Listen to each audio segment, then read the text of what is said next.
Il est un constat qu'il est hérétique et plus que jamais scabreux de poser, et on se fait criminaliser rien qu'à évoquer, qu'à émettre cette vérité, c'est que la majorité des gens dans ce monde ne jurent que par l'immoralité, aiment infiniment, incommensurablement l'immoralité, le mal, à en être obsédés, fanatiques de la malfaisance, fanatiques de ce qui est nuisible, de ce qui est destructeur, de ce qui est avilissant, infamant, fanatiques de tout ce qui est médiocre, bas, pourri, totalement imbus de leur fanatisme du mal.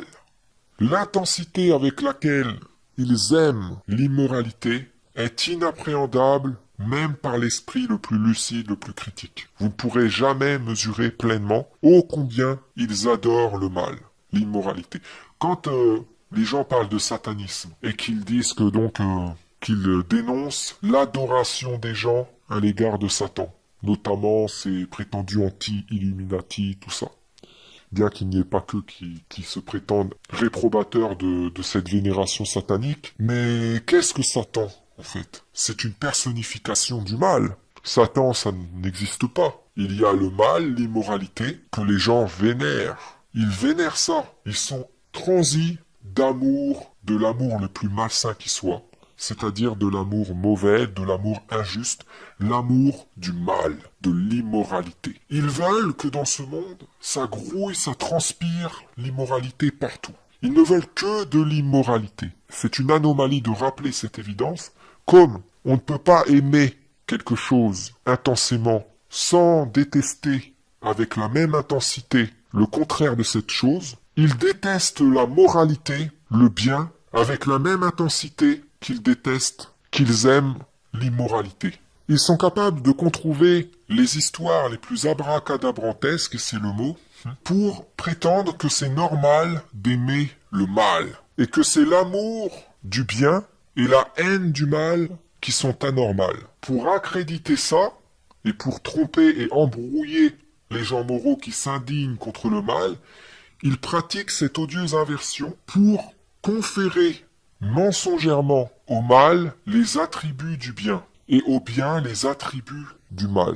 L'immoralité passe alors pour la moralité et il lui confère les vertus de la moralité et la moralité passe alors pour l'immoralité, pour mal, et il lui confère la préjudiciabilité, si je puis dire, le caractère dommageable, destructeur, dangereux, criminel du mal, de l'immoralité. Ainsi, il joue les gens qui aiment sainement, qui aiment ce qui est aimable et qui détestent ce qui est détestable.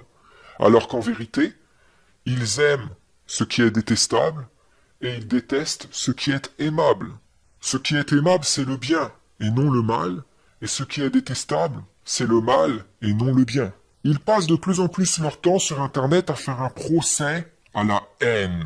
Ils ne disent même pas la haine de quoi, mais en vérité c'est la haine du mal. Ils ont dans le collimateur la haine du mal qui est indignation raisonnable, légitime, tout à fait normale, qui est même la chose la plus normale qui soit, et que eux criminalisent. Ce qui est normal, ils le font passer pour de l'anormalité, et ce qui est vraiment anormal, ils le font passer pour de la normalité. Inversion. Ils inversent tout. Tout passe alors pour son contraire. Et ils essayent d'embrouiller les gens moraux, de leur retourner le cerveau avec cette inversion, pitoyablement et vainement. Nous assistons à un phénomène de prolifération de contenus sur Internet qui sont apologétiques du prétendu amour inconditionné. Mais non. Ce n'est pas l'amour inconditionné qu'il prêche, c'est l'amour du mal. Et il y a une guerre de plus en plus féroce à la haine de l'amour du mal, à la haine du mal.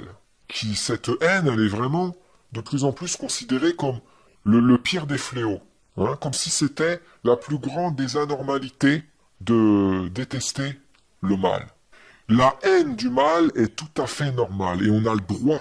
Et plus que jamais le droit de détester le mal, d'autant plus que le mal est de plus en plus extrême. C'est justement à cette époque où il y a de plus en plus d'immoralité, où les gens sont de plus en plus immoraux, qu'il est plus que jamais louable et normal et bon, et même urgent, de détester l'immoralité, de détester le mal, de s'y opposer. Mais eux, inverse, ils font passer la haine du mal pour la haine du bien. Donc quand on déteste, on s'indigne contre le mal, ils nous font passer pour des gens qui nous indignons contre le bien.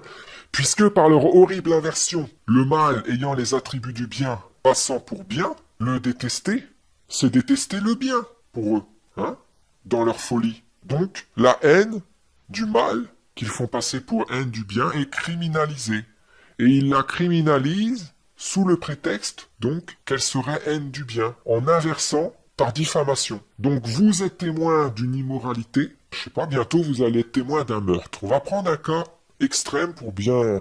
Vous êtes témoin d'un meurtre, hein, une personne qui tue injustement, gratuitement une autre, vous allez vous indigner contre cette immoralité en tenant le bourreau pour responsable, en le détestant, légitimement pour son acte de malfaisance, et on va vous dire c'est pas normal. On va vous dire que vous n'êtes pas net, que vous êtes fou d'haïr un meurtrier. Ah oui, parce que dans ce monde, selon eux, un meurtrier, ça s'aime. Un meurtrier, c'est quelqu'un d'angélique bientôt, pour eux. Attention, ce n'est pas moi qui le dis, ça. Je dénonce cette inversion horrible. Vous vous rendez compte de cette folie? Et on va vous interdire de dénoncer la criminalité là du meurtrier. On va dire que vous êtes fou et que la position de raison, l'intelligence, c'est de considérer le meurtrier pour eux comme quelqu'un de bien, qui a bien agi, et l'applaudir et l'encourager même à récidiver. Vous voyez, c'est fou. Et on vous interdit de compatir, bien sûr, pour la victime. Où va-t-on? Et là, moi, je reçois de plus en plus de commentaires me traitant de haineux. Oui, je suis un haineux, et je le revendique. Je suis un haineux, je suis haineux envers le mal. Et c'est normal. Je hais le mal, je hais l'immoralité. Vous, hein, qui faites des procès là pour délit de haine sainte, que vous faites passer pour ce qu'il y a de plus malsain. Vous haïssez le bien. Vous détestez la moralité, c'est votre haine qui est condamnable. C'est vous qui êtes mauvais et qui devriez vous remettre en question très rapidement. C'est vous qui, par votre amour du mal, par votre zèle là, à le défendre, bec et ongle, bientôt à donner votre vie pour défendre des gens immoraux, vous défendre vous-même votre immoralité qui est dangereux. C'est vous, les parasites. Quand le mal n'est pas considéré comme mal, mais considéré comme bien, il est encouragé, il est admis, et ses conséquences sont là. Et c'est ça le problème. Le problème, c'est très simple. Le problème, c'est que le mal est considéré comme bien. Et que, de ce fait, il est toléré, encouragé. Et comme il passe pour bien, quand on le dénonce, on passe pour des gens qui sont anti-bien. Et on est criminalisé. Et c'est cette indignation, cette opposition saine au mal, qui passe pour le mal. Et il y a une police contre ça. La police immorale, qui n'est pas bornée à l'institution, à la police institutionnelle, mais qui est une police qui est partout. Hein.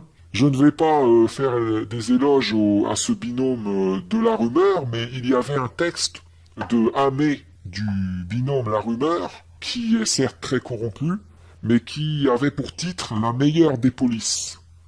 Et ce morceau, bien que ce soit de l'hypocrisie, le titre, il révèle bien ça. La meilleure des polices est celle qui ne porte pas l'uniforme, comme il disait.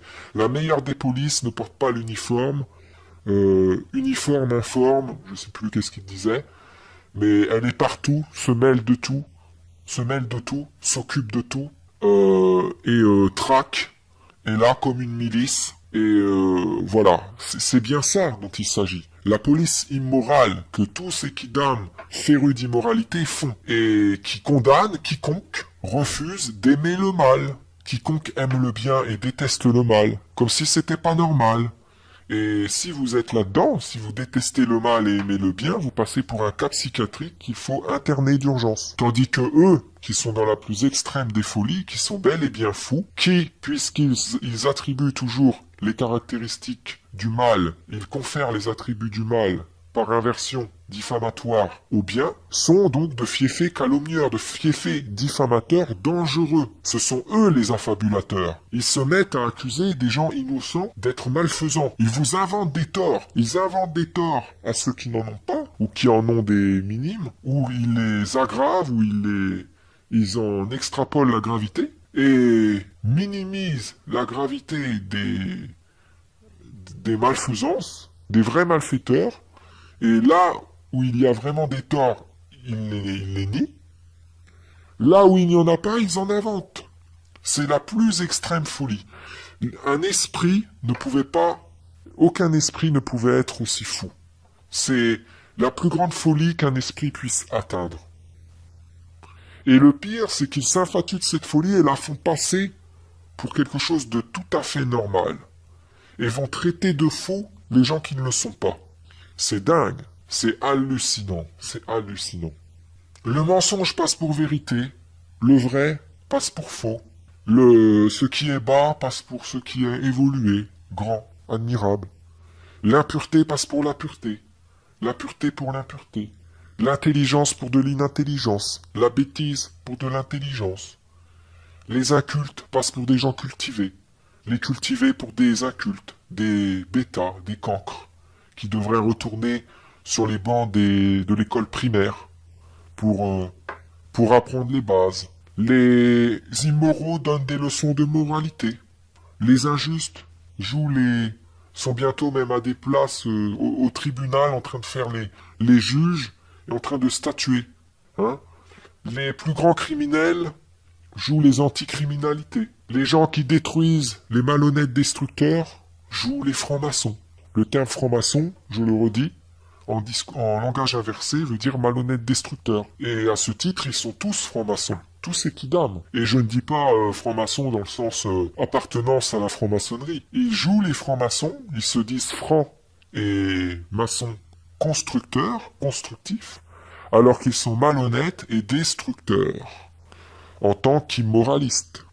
Ils sont pour l'immoralité est destructrice, et l'immoralité, je vais prendre par exemple l'infidélité, elle est destructrice. Dans un couple, l'infidélité est destructrice, elle détruit le couple, elle détruit le lien, car elle est de toute façon annulation de ce lien. Deux gens qui prétendent s'aimer et qui ensuite se trompent, puisque en se trompant, en étant infidèles, ils sont avec d'autres gens, ils s'acoquinent avec d'autres gens, c'est la destruction, l'annihilation même du lien entre eux. Alors, ils se prétendent en couple, alors qu'ils se trompent mutuellement, ou en tout cas que l'un des deux trompe, hein, dans le meilleur des cas encore, et dans le meilleur des cas, dans le moins pire. Et ils vont simuler être un couple. Là encore, c'est une aversion. Ce qui n'est pas un couple passe pour un couple. Des gens ils ne sont pas en couple. Être en couple, ça veut dire être à deux. Ce n'est pas être à 15 000. Ils couchent avec n'importe qui, pratiquent le pluralisme, sont débauchés comme pas possible et s'affatuent de l'être, et ils se disent en couple. Un couple, ce n'est pas à 10, ce n'est pas à... Vous vous rendez compte? Ils pratiquent l'échangisme et se disent en couple. Mais il n'y a plus de couple. Il n'y a plus de couple si on est avec plusieurs personnes. Si l'on couche avec n'importe qui, on ne peut même plus parler de couple. C'est une aberration de parler de couple alors. Qu'est-ce que c'est que cette folie? Et donc non seulement ils disent être en couple alors qu'ils sont échangistes, qu'ils pratiquent le pluralisme, triolisme et toutes ces cochonneries, et même plus, c'est-à-dire que pour eux, l'infidélité de base de tromper avec une autre personne, c'est soft pour eux. Ce n'est pas assez immoral. Ils sont tellement friands et amoureux de l'immoralité que pour eux, faut que ça aille encore plus loin. Ils veulent toujours plus d'immoralité. Il faut que ce soit hard, grave pour eux. Ils veulent atteindre les plus hauts extrêmes de l'immoralité. Ce sont des jusqu'au-boutistes, des extrémistes de l'immoralité. Des fous, fous alliés et dangereux. Ce sont eux qui devraient être internés d'urgence, car ils font des dégâts monstrueux. Ce sont des démons en liberté. On peut dire métaphoriquement, même si je ne veux pas à travers ça faire un prosélytisme de version religieuse, mais par exemple, prenez un démon, les démons de l'enfer, qui sont dans l'enfer, vous les lâchez sur terre, comme ça, librement, sans qu'il y ait d'autorité morale pour faire poser des limites. Et laissez quelques décennies, quelques siècles, vous verrez ce qui se passe. Ça donnera ce monde totalement, euh, totalement immoral, totalement enténébré.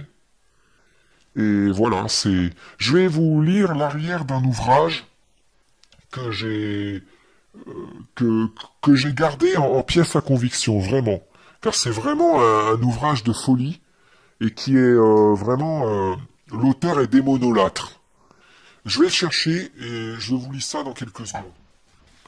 Voilà, le titre de cet ouvrage c'est Le lendemain du jugement dernier. L'auteur a pour nom James Blish. C'est un ouvrage étiqueté ouvrage de science-fiction. Là, l'édition que j'ai, c'est l'édition Presse Pocket. Vraiment petit ouvrage de 148-49 pages. Et donc, je lis l'arrière, et vous allez voir, c'est édifiant.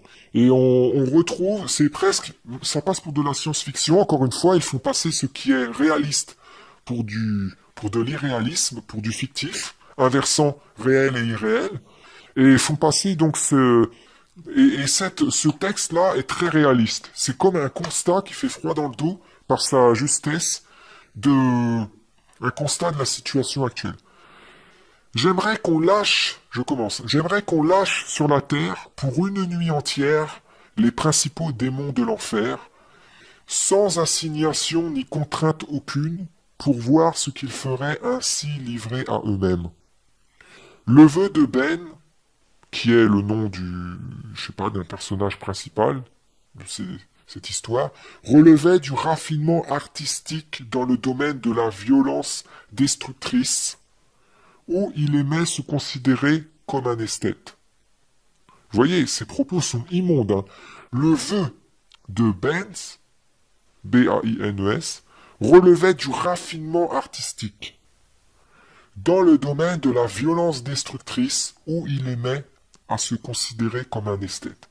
Au cours d'un rituel savant et complexe qui dura la nuit entière, Ware lâcha sur terre 48 des princes et présidents des enfers. Le cataclysme qui s'ensuivit dépassa de loin toutes les espérances de Baines, mais il fut évident, dès avant l'aube, que cette expérience unique échappait complètement au contrôle des responsables et que la Troisième Guerre mondiale venait d'éclater. Si ça, c'est pas un constat réaliste, je ne sais pas ce que c'est. Voilà.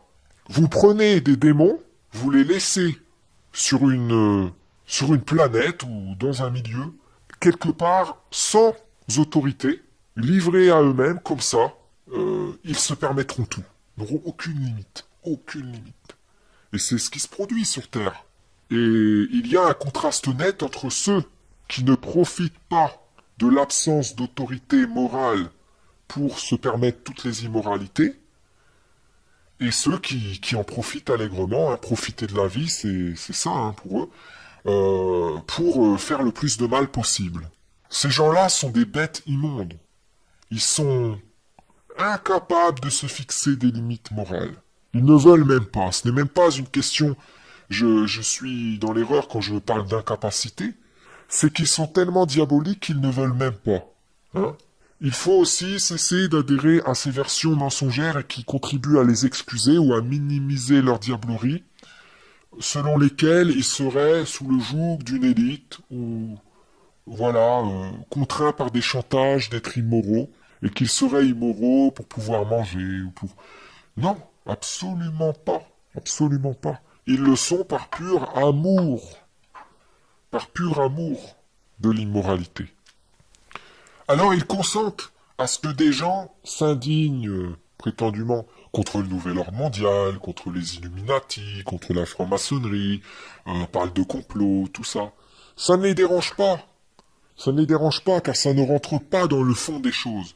Mais quand on est comme moi, là, à traiter de la racine, si je puis dire, du mal, de l'inversion du bien et du mal, de l'amour du mal, de la haine du bien, intentionnelle, consciente, ça les horripile, ça.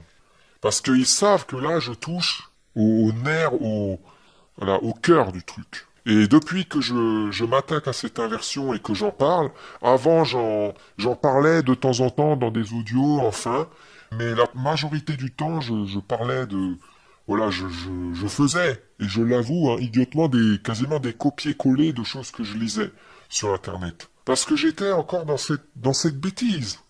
Il faut l'avouer. Il y a des moments, moi, dans ma vie où j'ai pratiqué l'inversion du bien et du mal. Où j'étais du mauvais côté. Et il y a un moment où il faut arrêter ça. Ça se décide. Et alors ça, le côté décider, le côté c'est un choix, ça c'est ridiculisé.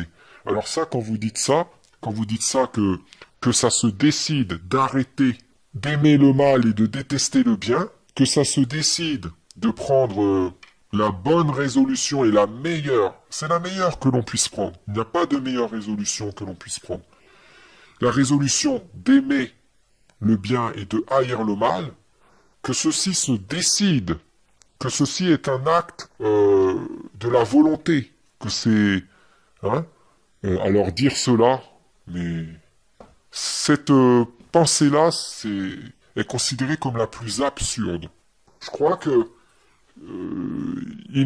pour eux, c'est ce qu'il y a de plus absurde à dire. On ne peut pas dire un truc plus absurde à leurs yeux que de dire que l'amour et la haine, ça se décide. Si ça ne se décidait pas, si c'était comme ça, des sentiments comme ça, innés, incontrôlés, il n'y aurait pas de responsabilité. Il n'y aurait pas, à quoi bon alors se poser la question du bien et du mal, à quoi bon, il n'y a plus rien à faire là. Et j'ai eu des gens, et une personne notamment qui m'était très proche, qui m'a soutenu que les ressentis ne se commandent pas. C'est-à-dire que la haine du bien, l'amour du mal, en l'occurrence, puisque cette personne était immoraliste, ne se commandait pas. Que c'était naturel. Et ça aussi, c'est une ruse qui est très prisée par eux, de soutenir péremptoirement qu'il est naturel d'être immoral, que l'immoralité est naturelle. Et on me l'a encore sorti récemment en me disant qu'être infidèle, c'était dans la nature de l'homme. Ainsi, quand vous vous indignez contre le mal, vous passez pour quelqu'un qui est contre nature. Car puisqu'il dépeigne et comme je l'ai dit, il confère au mal les attributs du bien, ils font passer le mal pour naturel. Et ils vous disent que vous, si vous vous opposez au mal, vous êtes donc contre nature. Et ça se retrouve dans leur discours anti-homophobe. Vous vous indignez contre quelque chose qui est contre nature, vous passez pour la personne contre nature. En vérité, c'est aimer le bien et détester le mal qui est naturel, qui est normal. Et eux sont contre nature. Eux se sont pervertis par mauvaise volonté. Ce n'est pas en subissant un système ou quoi que ce soit. Ça se décide. Ça se décide de se mettre à détester le bien et à aimer le mal, comme ça se décide de cesser de le faire. Sinon, il n'y aurait aucun mérite. Le principe du mérite, la notion de mérite et de justice n'aurait plus de sens. Et plus rien n'aurait de sens dans la vie, d'ailleurs. Hein? Ça voudrait dire que, selon la personne ignoble qui m'a asséné cette monstruosité, comme quoi c'était naturel et qu'on ne commandait pas les ressentis, voilà. Si on rentre là-dedans, on considère que l'on est des automates, des êtres qui n'avons aucune... C'est la négation de la volonté. Et ces gens-là n'appliquent même pas ça. Leur propre truc, ils ne l'appliquent même pas. Puisque si tout ce qui, comment, rien n'était décidé, rien n'était décidable. Si tout était comme ça, naturel, inné, pourquoi alors viendrait-il nous faire un procès pour le fait que on aime le bien et qu'on déteste le mal?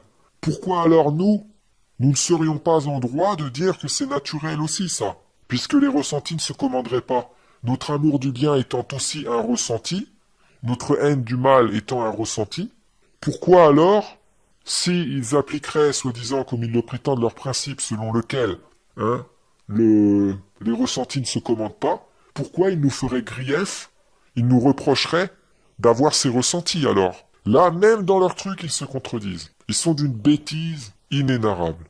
Abracadabra qui m'assène, cet utilisateur malhonnête, que l'infidélité est dans la nature de l'homme, ce qu'il affirme par là, c'est que l'immoralité est naturelle. Et que sous prétexte qu'elle serait naturelle, ça c'est un mythe, c'est son invention, et pas seulement la sienne malheureusement, que l'homme est un être qui est immoral, et que sa vocation c'est d'être immoral, et qu'il est ainsi dans son immoralité en totale osmose avec sa nature. Il est fidèle à ce pourquoi il a été fait. Et là, on voit toute la dimension satanique, j'aimerais dire. Hein voilà. C'est dénaturer totalement l'homme et faire passer, comment dire, cette dénaturation pour naturelle. Donc quand vous êtes moraux, ils vous considèrent comme des aberrations, des gens qui font honte à l'espèce, des erreurs de la nature. Vous seriez contre nature. En fait, ce qu'ils ont fait, ce qu'ils font, c'est qu'ils font passer la, la morale, la moralité, pour contre nature. Donc si vous êtes moraux, pour eux, vous n'êtes pas un homme. Vous êtes une injure à l'homme, vous êtes tout, mais pas un homme. Vous vous rendez compte? Vous vous rendez compte de cette folie? On vous considère comme on vous exclut de l'espèce, on vous considère comme un détritus, comme une injure à l'espèce, parce que vous refusez d'aimer le mal. Alors ça, refuser d'aimer le mal dans ce monde, c'est ce qu'il y a de plus, de considérer, c'est ce qui est considéré comme le plus inadmissible. Mais quelle folie, mon Dieu. Et donc, en se laissant aller à ces, en décidant d'aimer l'immoralité et en s'aimant immoraux, ils prétendent qu'ils ne font rien de mal, qu'ils ne font que suivre qu'être fidèles à la nature humaine. Et vous êtes une sale ordure de personnes contre nature si vous objectez quoi que ce soit. Et on le voit quand vous vous indignez, comme je l'ai dit, contre l'homosexualité, qui est contre nature et qui est une déviance horrible, quand vous vous indignez contre toutes sortes de pratiques qui vont à l'encontre de la nature, vous passez pour quelqu'un qui est contre nature. Ils dénaturent tout, et vous vous en indignez légitimement, et ils vous font passer pour celui qui veut dénaturer. Et eux se font garants du naturel. Voilà. Ils jouent les naturalistes. C'est abominable. Ce sont les gens qui dénaturent, qui travestissent tout, qui détruisent tout, qui passent pour les gens qui suivent l'élan naturel des choses. Et d'ailleurs, n'est-ce pas ce qui est dit dans ces prophéties, dans ces cochonneries, de dire que bientôt, toutes ces déviances, tous ces drames, toutes ces catastrophes sont dans l'ordre des choses, sont voulus par Dieu, que tout ça est naturel bientôt. C'est bien ça qui est dit. Non, c'est absolument pas naturel. Tout ça, Dieu ne l'a jamais voulu. Tout ça, ce sont les conséquences de cet immoralisme hideux, de leur dénaturation intentionnelle, de cet amour de la dénaturation. C'est-à-dire que le bien est dénaturé, le bien on le fait passer pour mal, le mal est dénaturé, on le fait passer pour bien. Et quiconque va à l'encontre de ce phénomène de dénaturation, abjecte et catastrophique, passe pour la personne qui est pour la dénaturation. Vous êtes pour, vous passez pour quelqu'un qui est contre. Vous êtes contre, vous passez pour quelqu'un qui est pour. Voilà, donc je parais très répétitif, je radote, je rematraque souvent les mêmes propos, je réaffirme les mêmes évidences, je réinsiste, mais en même temps, pour les gens qui se donnent la peine d'écouter intégralement, je sais qu'ils ne sont pas nombreux, que beaucoup décrochent et vont même poser des critiques ensuite sur l'audio sans avoir écouté son contenu, au final, par pure mauvaise foi. J'ai des gens aussi, je l'ai vu, qui mettent des pouces vers le bas alors qu'il y a 0 vue. À peine le compteur n'avait pas le temps de décoller qu'il y a déjà des pouces vers le bas. Donc ça prouve la mauvaise foi de ces gens qui, me tenant en aversion, sont là au taquet et guettent et mettent des pouces vers le bas tout de suite, quoi, par pure méchanceté, pour voilà me croire que ça va me dénigrer, que les gens vont regarder la vidéo et dire oh il y a un pouce vers le bas, oh c'est une preuve que c'est de la merde. Voilà, ridicule, c'est pathétique quand même, c'est d'une bassesse, d'une mesquinerie épouvantable. Euh, et donc voilà, je répète, mais pour les gens qui se donnent la peine d'écouter en intégralité, ça fera en quelque sorte des espèces de mantras. Voilà. Et je pense que réécouter des propos comme ça qui remettent qui rappellent les évidences et les vérités, qui recadrent les choses, ça peut être, c'est bon pour l'esprit, ça, voilà. C'est toujours mieux en tout cas que d'entendre des cochonneries d'inversion qui incitent à prendre le mal pour bien, à aimer l'abject, l'infâme. Hein. C'est toujours mieux que ça. Donc voilà, c'est toujours mieux que d'écouter en boucle des morceaux, des compilations de mantras immoraux qui, voilà, qui exhortent à aimer, à poser des pensées positives sur du mauvais, sur ce qui est vrai, négatif, sur ce qui est destructeur. Voilà. Donc sur ce, je vous souhaite une excellente continuation de journée, bon stoïcisme, bonne résistance. Ne vous laissez pas embrouiller et retourner le cerveau par ces gens. Hein. Ne vous laissez pas diffamer. Et sur ce, à une prochaine éventuellement. Ciao.